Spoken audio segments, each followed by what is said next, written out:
Poor thing, he ran off. Who'd marry a woman like that? She really thought she was pretty? The morning sun poured gently over the small prairie town, gilding the wooden rooftops and shimmering across the dusty main road where wagons rattled past. It should have been the most beautiful morning of Clara's life. The bells of the little white church were ready to ring for her, and every stitch of her gown had been sewn with trembling hands and quiet prayers. For weeks she had tried to push away the gnawing doubt that lingered in her heart, the whispers that floated behind her back when she walked through town. She clung to the hope that love would make all of it worthwhile. Her dress was not like the delicate gowns of the magazines she sometimes glimpsed in shop windows. It was plain, carefully stitched by her own hands, made to fit her fuller figure. She had stood in front of the mirror for hours, smoothing the fabric, willing herself to believe she looked like a bride deserving of love. She told herself that today, none of the cruel words would matter. Today, she would finally be chosen, cherished, and seen. The little church stood at the edge of town, framed by golden fields that stretched toward the horizon. Inside, the pews filled quickly with curious faces. Weddings were rare occasions out here, and people came as much for gossip as for celebration. Clara's heart pounded as she waited in the back room, listening to the rustle of skirts and the scraping of boots as guests settled. Her hands trembled around the small bouquet of wildflowers she had gathered herself. She had no mother to arrange them, no sisters to fuss over her. Her life had been marked by solitude, her family gone too soon, and all she carried was her own quiet determination. She whispered to herself, "He will love me. Today will be different." But even as she whispered it, she caught faint snatches of conversation drifting from the hall. "Poor thing, he must be desperate. She's sweet enough. But look at her. He'll regret it soon enough." Imagine a bride that size walking down the aisle. The words stabbed like needles, though they were no worse than the gossip she had lived with for years. She had endured it all in silence, telling herself that love would silence the laughter. She straightened her shoulders, trying to hold on to dignity, to hope. At last, the organ began its hesitant notes. The doors opened, and every head turned. Clara drew in a shaky breath, clutching her bouquet tighter, and stepped forward. The sunlight from the high windows streamed down on her as she walked the aisle, each step heavy with the weight of every gaze upon her. She searched the front of the church for him, for the man who had promised to be hers. But his place stood empty. Confusion rippled through the crowd. The whispers grew louder, harsher. Clara's heart stuttered in her chest. She kept walking, willing him to appear, to step out from the side door, to smile at her and make the humiliation vanish. He did not appear. The minister shifted uncomfortably. One of the groomsmen looked away, his jaw tight, as though he knew but could not bear to say it aloud. The truth descended on Clara slowly, like ice creeping through her veins. He was not coming. Her groom had abandoned her. The silence stretched unbearably before it broke into cruel laughter. It started as a chuckle from the back, then spread, muffled at first, then louder, unrestrained. Guests whispered to one another, some pitying, others delighted by the scandal. Clara felt the room tilt around her, the walls pressing closer. She really thought he'd marry her? Left her standing there like a fool. Poor girl, who could blame him? The bouquet slipped from Clara's trembling hands. The flowers fell to the wooden floor with a dull thud, scattering petals across the aisle. She turned blindly, the church spinning around her. Her cheeks burned, and her eyes blurred with tears that refused to stay contained. The laughter followed her as she stumbled out the doors, the bright sunlight blinding her. She could barely breathe, the bodice of her gown too tight, her chest heaving with shame. She fled down the church steps, past the shocked onlookers, past the wagons lined on the road. Some called after her, some simply stared, but none reached out to stop her. Her boots struck the dirt road, and she ran. She ran until the town faded behind her, until the only sound was the pounding of her heart and the ragged sobs tearing from her throat. The fields stretched endlessly, the tall grass whispering as she pushed through. Her veil tore on a branch, her dress snagged, but she did not stop. She wanted only to be gone, to vanish into the wide and empty prairie where no one could see her shame. The sky darkened as clouds gathered, heavy and low. A storm was coming, but Clara welcomed it. Perhaps the rain could wash away the laughter still echoing in her ears. By the time the first drops fell, she was deep in the countryside, far from any path. Her dress clung to her, soaked through, her hair plastered to her face. She wrapped her arms around herself, shivering, stumbling forward without knowing where she was going. Her dreams of love, her fragile hope, had shattered in a single cruel hour. All that remained was the sound of thunder rolling across the land and the bitter taste of humiliation. As the night descended, the storm raged harder, and Clara wandered on, alone and broken, swallowed by the vastness of the prairie. The wind howled against the wooden walls of the ranch house, rattling loose shutters and sending the horses in the barn into restless shuffling. Samuel sat by the fire, pipe in hand, though he had not lit it, staring at the flames as they leapt and crackled. Nights were long on the prairie, but stormy nights were lonelier still. He had grown used to them since his wife passed, the silence pressing down until even the sound of his own breath seemed too loud. Across the room, his daughter Emily sat curled beneath a quilt, her dark hair spilling over her shoulders as she tried to stitch a small piece of cloth. Her tongue peeked out in concentration, though the needles slipped more often than not. She was only 7, still clumsy with her hands, but determined to help around the house. Samuel watched her with quiet affection, the corners of his mouth twitching into the faintest smile. "You're up late," he rumbled, his voice deep and steady, though softened when he spoke to her. "I want to finish this before Mama's birthday," Emily said, glancing up at him with solemn eyes. She always called it her mother's birthday, though the woman had been gone for years now. She barely remembered her, but she clung to the stories Samuel told. The quilt was a gift she planned to lay on her mother's grave, as those stitches of thread could bridge the gap between worlds. Samuel's chest tightened, but he nodded. "All right, but don't stab your finger again. I'm out of bandages." Emily giggled, a small sound that lightened the heavy air. "I'll be careful, Papa." The storm deepened outside, rain slashing against the windows. Samuel rose and moved to secure the door, checking the latch. A life on the land had made him cautious. The prairie could turn from gentle to merciless in a blink. He was about to settle back into his chair when he thought he heard something, faint, almost lost beneath the wind.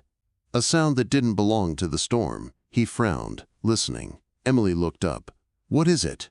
He raised a hand for silence. There it was again. A cry, distant but sharp enough to pierce through the rain. Not an animal, not the call of the wind. A human voice. Samuel grabbed his coat from the peg, shrugging it on. "Stay here. Don't open the door for anyone but me." Emily's eyes widened. "Papa, what is it?" "Someone's out there," he said. His tone was grim, but beneath it was urgency. He could not leave a soul to die in a storm. He took the lantern, shielding the flame as he stepped out into the night. The rain struck him hard, soaking through his coat, but he pressed forward. The cry came again, closer this time, and he followed it across the yard, past the fence, into the tall grass bending under the wind. And then he saw her. A figure stumbling through the rain, her dress torn and heavy with water, her veil plastered to her hair. She looked more ghost than woman, pale and shaking, her arms wrapped around herself as though she could hold her body together by force of will alone. "Miss!" Samuel called out, raising the lantern high. "This way!" She turned toward the light, eyes wide with fear, then relief. She stumbled forward, collapsing to her knees before she reached him. Samuel dropped the lantern into the wet grass and caught her before she hit the ground. Her body was cold, trembling violently, her breath ragged. "Easy now," he said, his voice rough but gentle. He lifted her as though she weighed no more than a child, cradling her against his chest. The storm battered them both, but Samuel's steps were steady as he carried her back toward the ranch. When he pushed through the door, Emily jumped up from her chair, her eyes round. "Bubba, it's all right," Samuel said, setting the woman gently down on the rug near the fire. "Fetch some blankets." Emily darted off, returning quickly with every quilt she could carry. Together they wrapped the stranger, tucking the fabric around her shivering form. Samuel crouched beside her, studying her pale face, the smudged makeup, the broken crown of flowers still tangled in her hair. He had seen sorrow before, but the weight of it in her expression cut deep. The woman tried to speak, her lips trembling. I'm sorry." "No need for that," Samuel said firmly. "You're safe now. Rest." Emily knelt close, her gaze full of innocent wonder. She reached out, brushing a wet strand of hair from the woman's cheek. "She's pretty, Daddy." The words were soft, spoken with the simple honesty of a child. Clara, though they did not yet know her name, opened her eyes wider at that. Pretty. The words struck her like lightning, not because she believed it, but because it had been spoken without mockery, without pity. A little girl had looked at her ruined gown, her tear-streaked face, and seen beauty. Her throat closed, and tears spilled freely down her cheeks. She clutched the quilt tighter, too overwhelmed to answer. Samuel glanced at his daughter, then back at the woman. He saw the way she broke at the compliment, and something inside him shifted. He didn't know her story yet, but he knew this. Whoever she was, she had been through hell. And tonight, she had come to his door. The storm raged through the night, the rain lashing against the windows until the glass quivered in its frame. But inside the little ranch house, the fire burned bright, casting a glow that wrapped the room in warmth. Clara lay on the rug near the hearth, wrapped tightly in quilts, her body still trembling though the worst of her shivers had eased. Each flicker of flame painted her pale face in gold and shadow, the tracks of her tears glistening on her cheeks. Samuel sat in his worn chair nearby, his eyes steady on her, as though watching over her could keep her tethered to this world. He had seen sickness, loss, the way people sometimes slipped away when the body had suffered too much. But there was a fight in her breathing, a stubborn rise and fall of her chest that told him she would not yield so easily. Emily had fallen asleep curled at Clara's side, her small hand resting gently on the woman's arm. The child had refused to go to bed, insisting on keeping watch. Now her breaths came deep and even, her lashes fluttering against her cheeks. Samuel leaned forward, resting his elbows on his knees. He studied the stranger, her soaked gown drying in the heat of the fire, the delicate crown of wilted flowers tangled in her dark hair. She looked like she had stepped out of a wedding and straight into ruin. He wondered what story lay behind her eyes, what had driven her into the storm on a night like this. When at last she stirred, a soft sound escaping her throat, Samuel straightened. Her eyes fluttered open, unfocused at first, then slowly sharpening on the firelight. She blinked, her lips parting as if to speak, but no words came. "Easy now," Samuel said, his voice low, meant to soothe. "You're safe here. Rest. No harm will come to you." Her gaze drifted to him, wary yet searching, as though she weighed the truth of his words. Finally, her eyes softened, and she gave a faint nod before closing them again. Samuel leaned back, exhaling. He had expected questions, perhaps fear, but instead she seemed too worn even for that. Whatever had brought her here had stripped her of strength. All he could do was let her rest. The night passed slowly. Samuel dozed in his chair, waking each time the fire dimmed to stir it back to life. By morning, the storm had passed, leaving the land washed clean beneath a pale sky. The prairie stretched wide and quiet, the wet grass glistening like silver under the sun. Inside, the scent of coffee and frying bread filled the air. Samuel moved about the kitchen with practiced ease, his heavy boots silent on the wooden floor. He had set Emily to mixing flour while he tended the pan. The girl hummed softly, her hair a wild tangle from sleep, her cheeks flushed with excitement. "Do you think she'll wake up soon, Papa?" Emily asked, her voice eager. "She will when she's ready," Samuel replied, glancing toward the rug by the fire. Clara still lay wrapped in quilts, her chest rising and falling steadily now. Emily beamed. "I hope she stays a long time. She's pretty." Samuel's brow furrowed at that, though not in disapproval. Children had a way of seeing what adults overlooked, untainted by cruelty or judgment. Emily saw beauty where others might not. He hoped the stranger had heard those words last night, hoped they had given her some measure of comfort. When Clara finally stirred again, the morning light streaming across her face, Samuel was there with a cup of warm broth. He knelt beside her, offering it gently. "Drink this. It'll put some strength back in you." She hesitated, then slowly pushed herself up, the quilts falling around her shoulders. Her hands shook as she took the cup, but she sipped, the warmth spreading through her chest. For a long moment, silence held between them, broken only by the crackle of the fire. "Thank you," she whispered at last, her voice hoarse. Samuel gave a single nod. "Name's Samuel. That's my little one, Emily." Emily peeked over the edge of the table, her eyes bright. "Hi," she chirped, waving eagerly. Clara managed a faint smile, the first since she had arrived. "Hello," she whispered back. Samuel waited, then asked quietly, "What's your name?" Clara lowered her eyes, her grip tightening on the cup. It took her a moment to answer, as though speaking her name might unravel her. Finally she said softly, "Clara." "Well, Clara," Samuel said, his voice steady, "you're welcome here as long as you need." Her eyes flicked up to him, wide with surprise, then quickly back down. She seemed unused to kindness, as though it was a foreign tongue she could not quite trust. She whispered another quiet, "Thank you," though her voice trembled around it. Emily skipped over, kneeling beside her. "You can sit with us for breakfast if you want. Papa makes the best bread." Clara's throat tightened. The innocence in the child's voice was like a balm and a knife all at once. She had not been invited anywhere with such sincerity in years. Her heart ached with the sweetness of it. I don't want to intrude," she murmured. "You're not intruding," Samuel said firmly. "You're under this roof now. That makes you family enough for breakfast." The words lodged deep inside her, settling in a place that had been hollow for too long.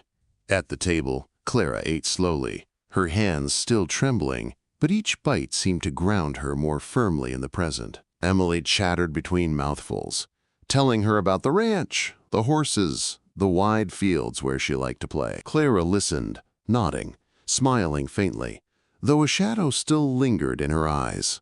After the meal, Samuel busied himself with chores, leaving Clara inside to rest. Emily stayed close to her, dragging out toys, showing her little treasures, eager for attention.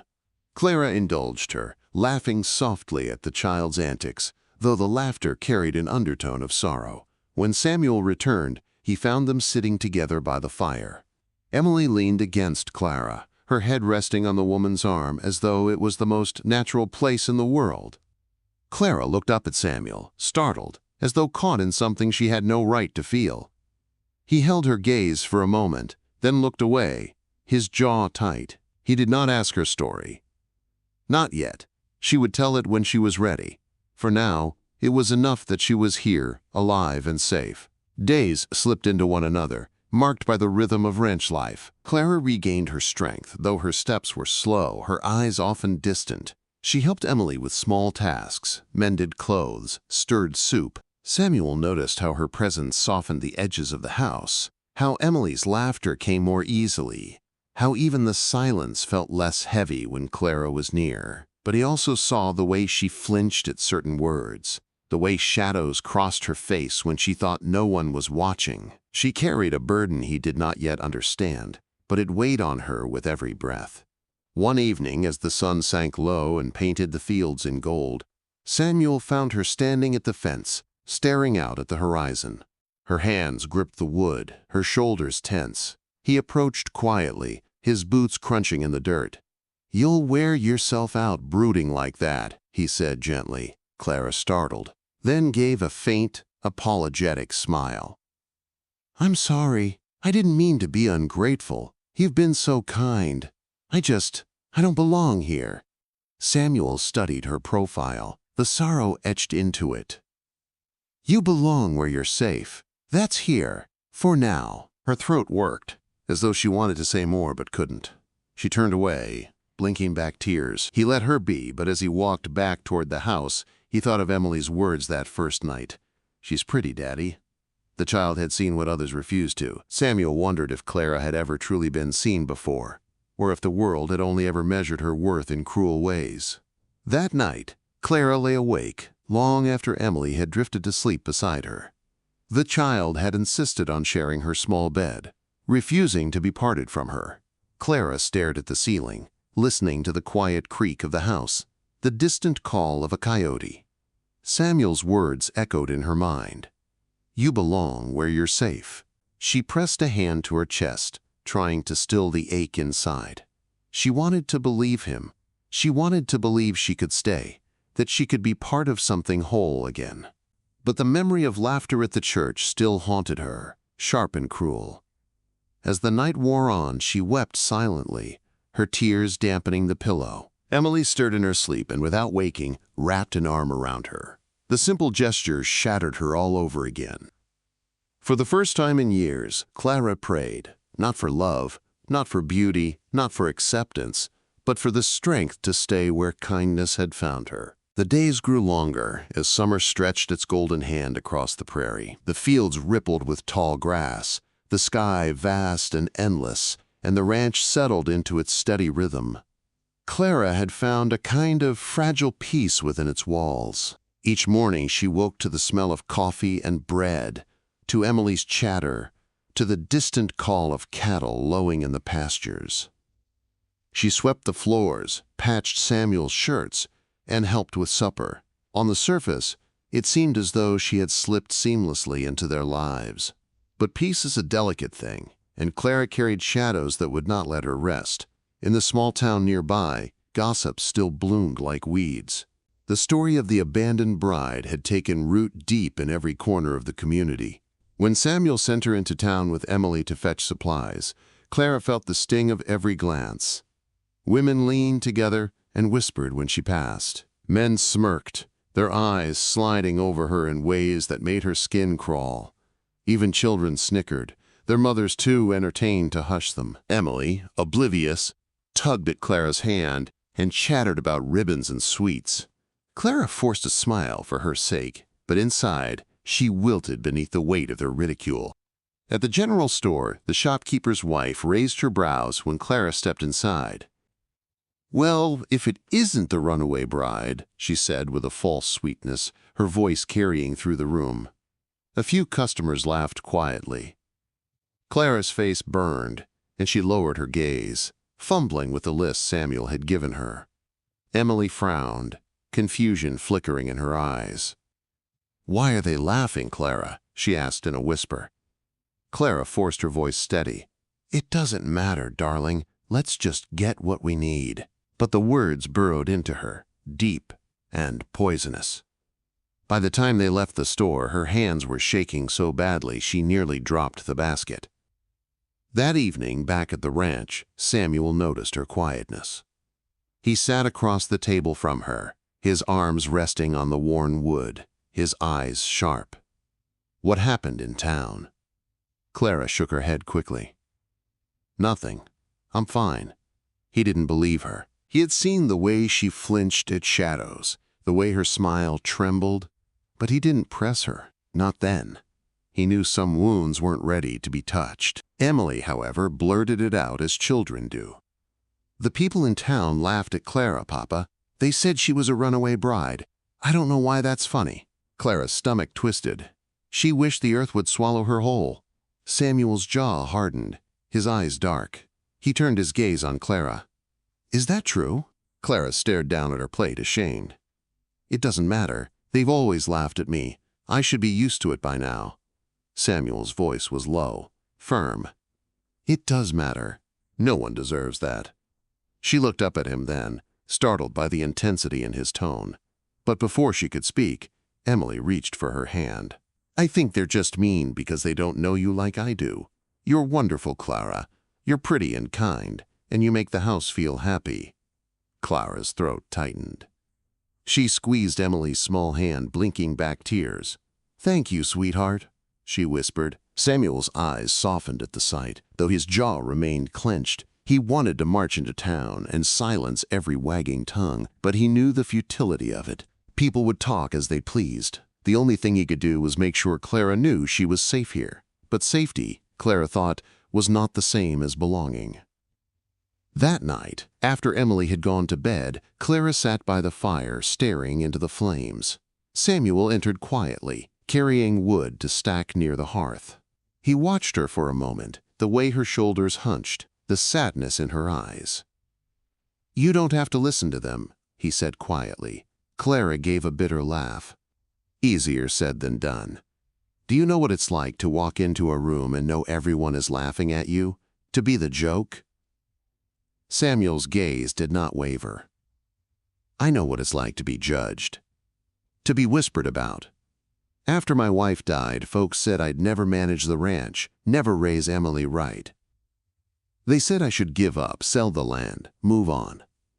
But I stayed. I kept going. People will always talk. It doesn't mean they know the truth." Clara's eyes shimmered with unshed tears. "And what is the truth about me, Samuel? That I was so unworthy my own groom left me standing in front of everyone? That I'm too much of a burden for anyone to want?"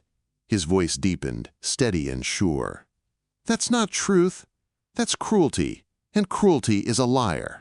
The silence that followed was thick, broken only by the pop of the fire. Clara's chest ached, torn between disbelief and the longing to believe him. But even as Samuel's words lingered in her heart, the poison of the town's laughter gnawed at her. Over the next days, Clara grew quieter, more withdrawn. She still smiled for Emily, still helped with the house, but when she thought no one was looking, her eyes carried the weight of despair. One morning, before dawn, she rose quietly from her bed. The house was still, the air cool. She moved silently, gathering her few belongings: the tattered gown, the broken crown of flowers, the little trinkets Emily had given her. She pressed the child's ribbon to her lips, tears burning her eyes, then placed it carefully on the table. She could not bear the thought of shaming them further. Samuel had been kind, Emily had been loving, but she was a stain on their lives. The town would never stop laughing, and one day their laughter would reach Emily's ears and plant cruelty where innocence once lived. Clara would not allow it. She slipped her shawl around her shoulders and stepped to the door. The first light of dawn painted the horizon, soft and gray. The world was quiet, waiting. She reached the gate, her breath unsteady, her heart breaking. She whispered to herself, "Better to leave now, before I ruin what little peace they have." But before she could step away, a voice cut through the stillness. "Clara." She froze. Samuel stood on the porch, his figure tall and steady in the dim light. His eyes, shadowed beneath his brow, locked onto her. He had known this moment would come. "Where are you going?" he asked, his voice low but carrying across the yard. Clara's throat closed. She shook her head, tears spilling freely now. "I can't stay. I don't belong here. I'm only a burden. The whole town laughs at me, and I can't drag you and Emily into my shame." Samuel stepped forward, his boots crunching on the dirt. His voice grew firmer, rough with emotion. "You think Emily cares what those fools in town say? You think I do? That child adores you. She laughs more now than she has in years. She called you pretty because she sees it. And I see it too." Clara's breath caught. She turned her face away, shaking her head. "You don't mean that." "I do," Samuel said, closing the distance between them. "I mean every word. You've brought life back into this house. You've given Emily what I never could on my own. And you've given me something I thought I'd lost forever." Clara's tears fell harder, her body trembling. "What if they're right? What if I'm not enough?" Samuel's voice broke, raw and unguarded. "You are enough. More than enough. Clara, don't you see? You are the heart of this home now." At that moment, Emily's small voice piped up from the porch. She had woken and followed quietly, clutching her blanket. Her eyes were wide, her face earnest. "Mama, don't go!" The word hung in the air, fragile and powerful all at once. Clara turned, her hands pressed to her mouth. Emily ran to her, wrapping her arms around Clara's waist. "Please stay. I want you to be my mama. Please." Clara crumbled, falling to her knees, holding the child tightly. Her sobs shook through her, but in them was release, not despair. Emily's small hands clung to her as though they could keep her from ever slipping away again.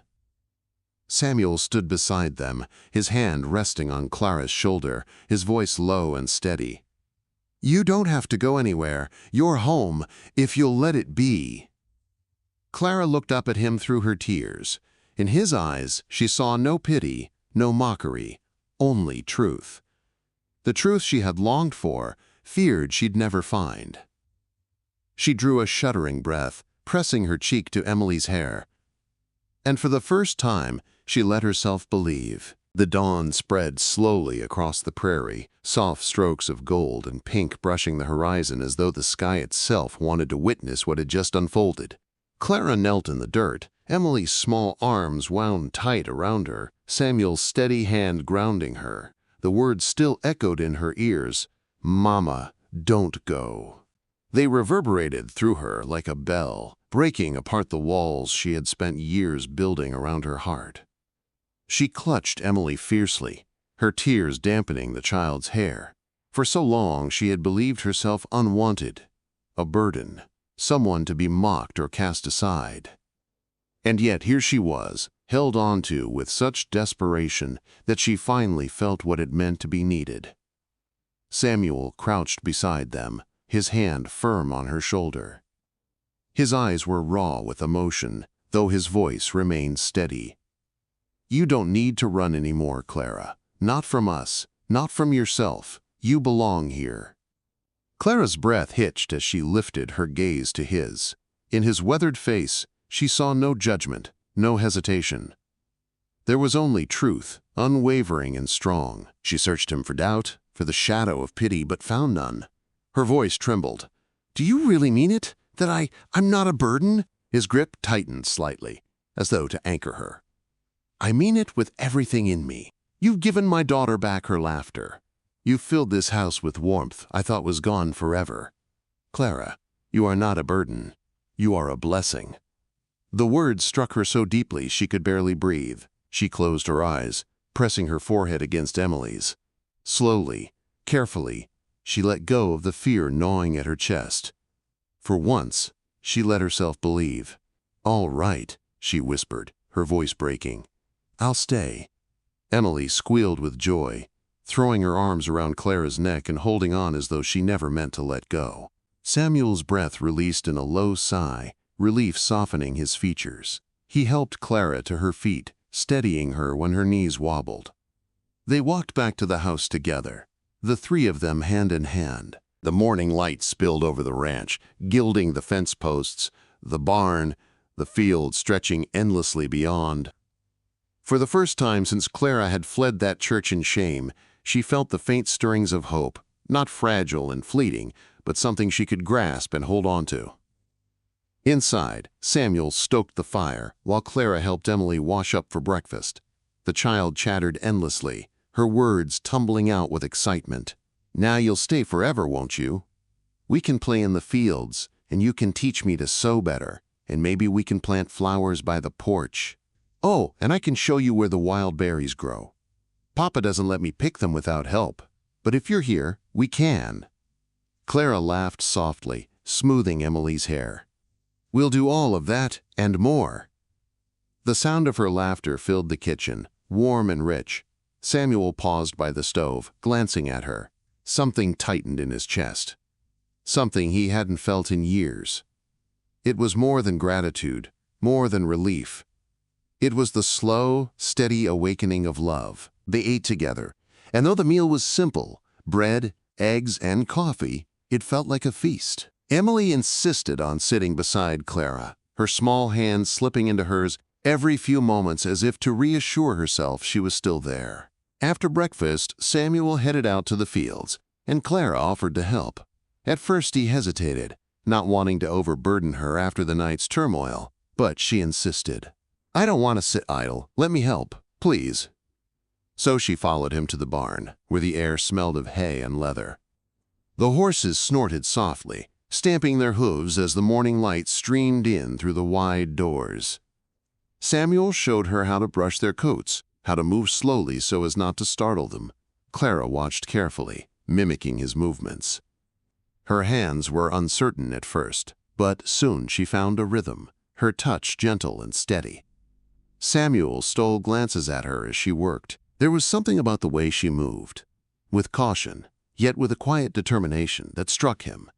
She wasn't afraid of labor. She wasn't afraid of learning. He admired that. "You're a natural," he said gruffly. Clara looked up, startled, then smiled shyly. "I've always loved animals. They don't laugh at you." The simple truth of the statement pierced him. He wanted to tell her that people should never have laughed at her, that she deserved far more than cruelty. But he held his tongue, knowing she was still fragile. Instead, he nodded. Animals know what matters. Heart, kindness. They see what people miss. Her smile faltered slightly, as though the words touched something tender inside her. She turned back to the horse, running the brush through its mane, her thoughts hidden. The day passed in quiet work. Clara helped Samuel mend fences, fetch water, and tend the chickens. She stumbled at times, unaccustomed to the demands of ranch life, but she never complained. By evening, her muscles ached, and her dress was dusty, but she felt a sense of satisfaction she hadn't known in years. That night, after Emily had gone to bed, Samuel found Clara sitting on the porch. The air was cool, the stars scattered thick across the sky. Clara hugged her shawl around her shoulders, staring out at the fields bathed in moonlight. "Can't sleep?" he asked, lowering himself onto the step beside her. She shook her head. "Too much in my mind."